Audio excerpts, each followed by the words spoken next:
This is the line for Amazon Flex drivers. They line up every day like this. One-day shipping used to be a luxury.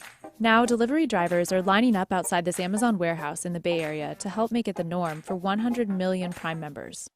Amazon just doubled the speed of Prime shipping from 2 days to 1, with the faster speed now available on more than 10 million products. Show your ID, they scan it, and then they'll let you go in. Amazon Flex drivers like Montez are on-demand contract workers, similar to driving for Lyft or Uber. They load up on packages and deliver them to your door. They're part of Amazon's solution to take control of the most expensive part of the shipping process, last-mile delivery. We've been building for over 20 years to support this network that's eventually just constantly getting faster, and we knew would begin to migrate to a one-day service. The big difference for us is all about how we get product from our fulfillment center to that last-mile location. So what's it like to deliver for one of the world's most valuable companies? We spoke to Flex drivers around the country to find out.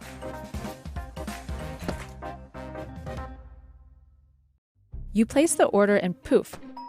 It can feel like magic when that Amazon package shows up at your door in just one day, but it's definitely not magic.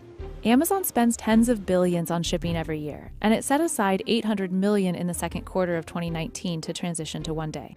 Most of that investment is going towards the infrastructure and transportation costs associated with speeding up delivery to the millions of Prime customers who are about to begin to experience one day as the new normal. In the last quarter of 2018, Amazon's shipping costs jumped 23%, reaching a record $9 billion. Until an item arrives at a warehouse near your home, it can be shipped in bulk. But then each package needs to be hand-delivered to a different address, which takes a lot of people and a lot of time. Amazon pays to outsource much of this to carriers like UPS and the U.S. Postal Service, which charge a fee. And those fees just went up. In January, the post office increased its last-mile shipping rate by 9 to 12%, depending on package size. The less Amazon can rely on these shipping giants, the more it can control these costs. It's building up its own logistics network, delivering 26% of its own packages last year. For last-mile delivery, Amazon has small business partners, some delivering out of 20,000 Amazon vans. And in 2015, it launched Amazon Flex. I've been driving for Amazon Flex roughly since 2016, on and off. It started in November 2018 here in Lexington, and that's when I started. For the most part, I like it. If you happen to live closer to the delivery station, I think it's definitely worth doing. If you go on the Amazon Flex Reddit, you'll see that there's so many people who are totally frustrated with the job, but they continue to do it. Amazon Flex is available in about 50 U.S. cities. Anyone over 21 with a driver's license, auto insurance, and at least a mid-sized sedan can sign up. After clearing a basic background check, drivers in areas with open spots can start picking up and delivering packages. Amazon wouldn't disclose how many drivers have signed up or what percentage of its last-mile deliveries are made by Flex drivers compared to its shipping partners. But it did tell us the program is expanding. We've built out these small businesses of the delivery service providers, and we have Flex, which is our on-demand crowdsourced delivery piece. So we need all of that to meet the various types of delivery we do in each of our geographies, and I think you're going to see expansion on all fronts there. Drivers use the Flex app to sign up for a block, which ranges from 3 to 6 hours. Then they head to a warehouse where they find out how many boxes they've been assigned to deliver in that time frame. Amazon advertises that drivers make $18 to $25 an hour. Flex drivers are responsible for their own vehicle costs, like gas, tolls, and maintenance. On the day we drove with Montez in the Bay Area, he was assigned to a route 36 miles away from the fulfillment center in rush hour traffic, with 45 packages to be delivered in under 3 hours. He would have made $67. I have to weigh out the what it costs me to get there and if it's worth it or not.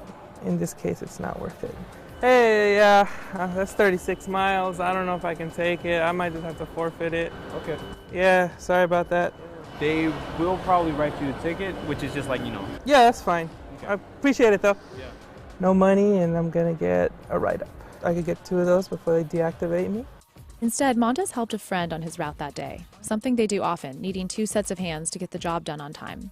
One thing you'll see is we're constantly parking, looking for parking. But when you have someone helping you, you just grab the box, you have it ready, scan it, drop it. It just makes more sense. His friend made $105 delivering around 46 packages in 3.5 hours. these are like the good days that it makes you want to continue doing Amazon, but you know, there's obviously bad days too. So. Unlike Lyft and Uber drivers who can simply turn off the app when they're taking a break, Flex drivers are paid an hourly rate with a set time to complete deliveries within, so many feel pressured not to stop. Do you feel like you have time to take breaks? Do you feel like you can find a restroom? No, absolutely not. So like I try to go before my shift and then just hope that I don't have to go during it. Some drivers, like Elbert, asked us for varying degrees of anonymity because they want to protect their privacy or their ability to keep working with Amazon. You definitely feel panicked a little bit. You're already an hour in. Because like they'll send you someplace and there'll be traffic. I'm in LA. There's traffic all the time. I have to deliver like 20-some packages each hour just to finish within my block. So, you know, you feel anxious and stressed. But Flex drivers we spoke to in less congested regions, from Arizona to Kentucky to New Jersey, said they're rarely assigned too many packages, and they often finish deliveries early, making the pace relaxed and the hourly pay much higher because you're paid for the full block no matter how long it takes you. It's really easy. A lot of routes I actually finish early. So coming out between $25 and $30 an hour doing Flex. You just deliver one package and your 3-hour block that's done in 20 minutes. That's rare, but it happens. When it does take longer than the assigned number of hours to deliver, Flex drivers can call Amazon to request an earnings adjustment, although some told us it's not always approved. Anytime I'm overwhelmed and it's not feasible to complete it in 3.5 hours within my block, I'll just call them at the end and say, I finished at this time. You can check it in my app. And usually, you know, it goes without a problem. Sometimes they compensate you and sometimes they wouldn't. Like, nobody really knows. It's like you send an email and hope and pray that you get paid for the overtime. Most Flex drivers we talk to supplement their income with other gig jobs like Uber, Lyft, Postmates, and DoorDash. Flex is more labor-intensive, with repeated hopping in and out of your car and sifting through piles of packages to find the right one. But it's appealing to some because you're not allowing strangers in your car or being rated for your performance. As far as pay goes, Uber advertises that drivers can make $1,500 a week, and one study, which analyzed data from 30,000 rideshare drivers in various markets across the U.S., showed that drivers made an average of $1,865 an hour in 2018 before expenses. So how do the drivers compare Amazon Flex to others? Overall, I'd say it was a good experience. I think that driving for Flex is more lucrative for the driver compared to pretty much any other similar like driving-based gig. A lot of times I'm sort of weighing the options of, should I take this Flex route or should I, go deliver food? A lot of people sort of go through this decision making on what they should do as far as what gig they should do tonight. And it's all based on conditions and past experiences. You barely make enough as it is. And then given the cost, wear and tear on your vehicle, and just the low pay and everything, it's hard to make a living. Montez has had trouble finding a full-time job. He doesn't have a college degree, and at 28 is still living at his parents' house to make ends meet. He's mostly stopped driving for Amazon because he says he makes more by doing temp jobs like private security or driving for Lyft and Uber. But sometimes Amazon Flex is simply the most convenient gig. As bad as it is sometimes, you still kind of want to have that option.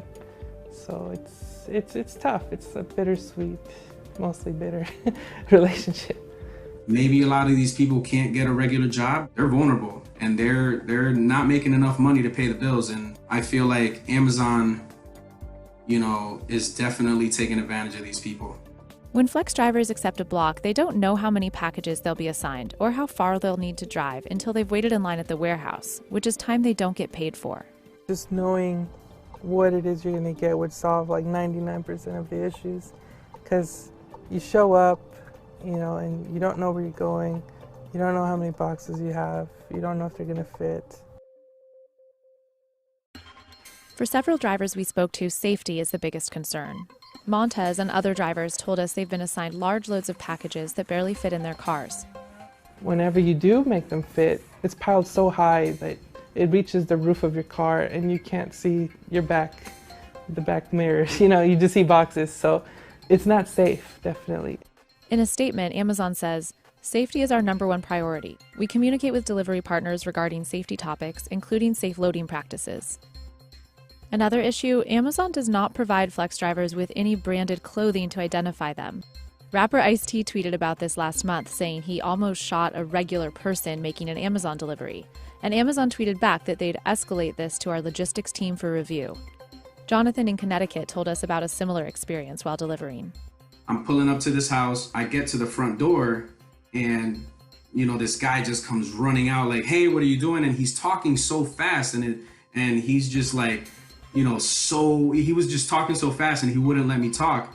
So I had to yell and say, I'm with Amazon and I'm just delivering your package. And I was thinking, I'm in Connecticut, I'm a Puerto Rican guy in a white guy's yard. And what if he comes out and just shoots me in the face without asking questions? That was my fear.